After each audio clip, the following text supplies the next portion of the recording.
Everybody, Shelley Meeks here from Humane Tomorrow. Recently, we had Monica Ailey Wellborn out from Animal Investigation and Response, and she did a workshop on disaster preparedness. And we just thought it was so awesome that we wanted to share it with everybody. So, with her permission, we're using some of her slides and going to help you be better prepared to handle a disaster. So, let's jump right in. What is a disaster? Well, obviously, that's anything that's going to impact or impede your day to day operations and your capabilities of handling that. And most people think that's just a local thing or a government thing. But I'm also talking about personal disasters. Your water heater ruptured and now your house is flooded. That's a disaster, and you need to be prepared for it. We've got our common natural disasters, the things Mother Nature likes to throw at us: hurricanes, tornadoes, flooding, grass fires, all that crazy stuff to keep us on our toes. Um, there's also man made disasters, gas leaks, explosions, structure fires, things of that nature. So let's look at the four phases of a disaster. Disaster mitigation, what we do to prevent or make the disaster effect less before it happens. Preparedness, also before the disaster happens. Response, after disaster. Recovery, after response. So mitigation. Um, it's not just up to the local government. Let's talk about mitigating risk factors at your home. I talked about the water heater exploding. Check your water heater at least once a year. Make sure that it's operating from, full capacity. It's not all clogged up with sediment.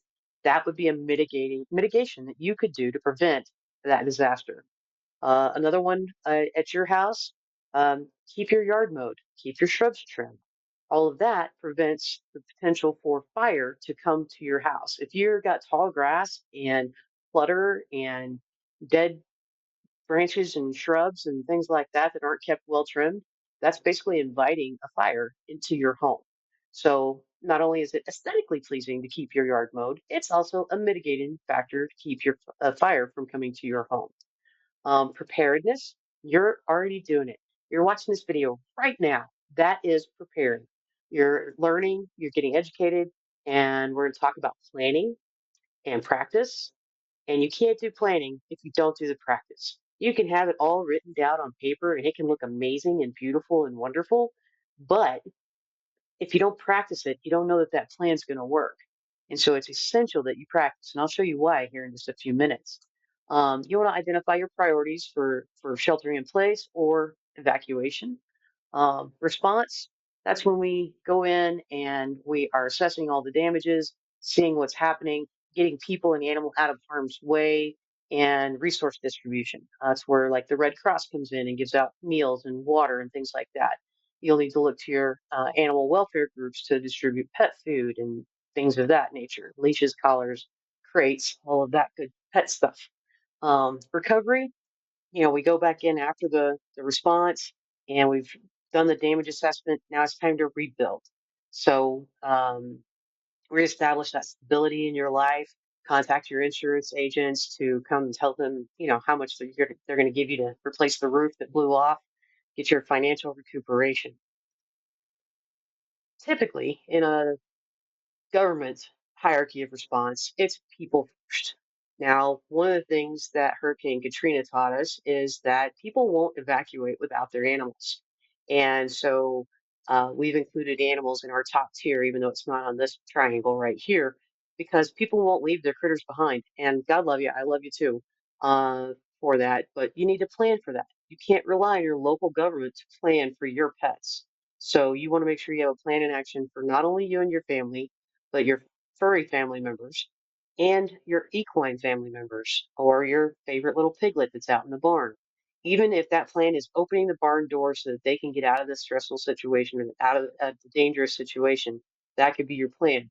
But you do need to have some form of plan in place. We're about to watch a video of uh, basically a fire drill. It's a firefighter knocks on a door and tells the family they have 10 minutes to evacuate. And I'm just going to play that video and then I'll catch up with you on the other side.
All right. As long as you're together, that's all that really matters. But you still need to have that plan. You notice that they were able to grab a case of water and a box of goldfish, the two dogs, some clothing, and a picture. There wasn't much else in the back of that van, and it's just amazing how fast 10 minutes can go. And so having it written down really helps you prioritize, okay, this needs to come before this. If there's still time, then I can get to this next thing on the list. But have it written down. So let's talk about how prepared are you? Having that plan for your household. What if you're not home? You have pets at home? Do you have somebody that can go and get those animals out of harm's way? Um, have your emergency supplies and your go bag ready to go and include your pets in that go bag. And another one to think about, we'll talk about go bag here in a little bit. I've got a whole nother, we're going to get you there, don't worry. But another thing to think about is, does your boarding facility or your veterinary clinic have a plan? And this is an important question to ask, and it's okay to ask this question. At this point in the presentation, Monica gave a personal story of when she responded to Hurricane Katrina. Um, as they were driving into the affected area, she saw a veterinary clinic and she thought, okay, surely they had a plan and we don't have to worry about there being any animals in there. So they're going in and out and they're pulling animals out of other areas. And on another trip back in, spray painted on the walls of this veterinary clinic were 12 animals left to die. That veterinary clinic did not have a plan, and 12 animals did lose their lives because they didn't have a plan. I don't tell you this to scare you. I just tell you this to prepare you and ask those questions. It's okay to ask those questions. You want to make sure your animals are safe no matter where they are. All right. So, what's in your go bag? For you and your pets, you're going to need at least 3 days of food, medication, water, for us, clothing, socks, extra socks. Always pack extra socks. Um, Flashlight with extra batteries. Make sure you're rotating the food, water, and batteries every 6 months to make sure that they're fresh and still, consumable and usable. Communication device. We almost always have our phones on us, but if electricity is failing, may not be able to charge those phones. They make the little crank radios where you can still have outside input from the radio world. First aid kit, important documents, cash. We have a safe that has all of our important stuff in it. It's ready in the closet, grab and go. And think about a comfort item for yourself. This is a stressful situation, and I know that sounds like an extra thing, but if it's already in your go bag, you're good to go. And it gives you just that one little piece of something from home to go, like, help center yourself to get you through the disaster. For your pets, you're going to want to have your vaccination records. I store a lot of those on my phone, and that is recommended. However, like I said, phones die. I also have a paper copy in a Ziploc bag that's in a bag. Leash collars with tags. Tags are really important. In a disaster, things get chaotic and crazy, and microchips can go undetected, or maybe they don't even have a microchip scanner. So you want to make sure you have collars with tags. Practice crate training with your pets. If you are evacuated to a shelter that actually allows pets, it's pretty rare, but it does still happen.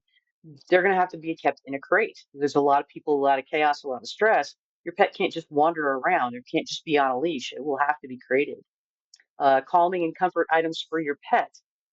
We can explain to people, and if you don't get your comfort item, it's not the end of your world.